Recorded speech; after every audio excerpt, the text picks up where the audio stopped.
আসসালামু আলাইকুম। আমরা আজকে এশিয়া কাপ জিতলাম। আসলে আমি ভালো পারফরমেন্স করছি, এটা আমার টিমের জন্য ভালো ছিল। আমি ভালো পারফরমেন্স করাতে আর্লি ব্রেক টু দেওয়াতে আমার টিমের সাপোর্টটা পাইছে আমার কাছ থেকে। আর চ্যাম্পিয়ন হয়েছে, আলহামদুলিল্লাহ আমরা অনেক হ্যাপি।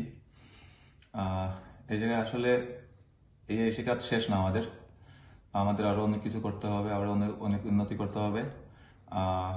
আমাদের সামনে ওয়ার্ল্ড কাপ আছে, আপনারা জানেন। তো আমাদের জন্য দোয়া করবেন যাতে আপনাদের সামনে আমরা ওয়ার্ল্ড কাপ এনে দিতে পারি।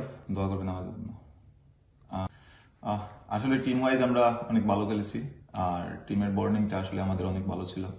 যেমন আমরা যেই খেলে 15 জন ছিলাম, 11 জন ভিতরে খেলছি, 4 জন বাইরে ছিল, ওরা অনেক আমাদের সাপোর্ট করেছে। আর 11 জনের একটাই বিশ্বাস ছিল, শুধু 11 জনের না, আমাদের 15 জনের একটা বিশ্বাস ছিল যে আমরা আজকে জিতবো ইনশাআল্লাহ। আর এই জায়গায় আমাদের টিম ম্যানেজমেন্ট অনেক সাপোর্ট করেছে আমাদের।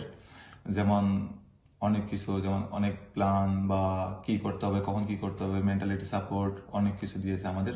আলহামদুলিল্লাহ আমরা আদালত সব ওভারঅল আমরা চ্যাম্পিয়ন হইতে পারছি। আপনাদের সাপোর্ট আছে আমাদের কাছে, ইনশাআল্লাহ আমরা আগামীতে আপনাদের সাপোর্ট পাবো।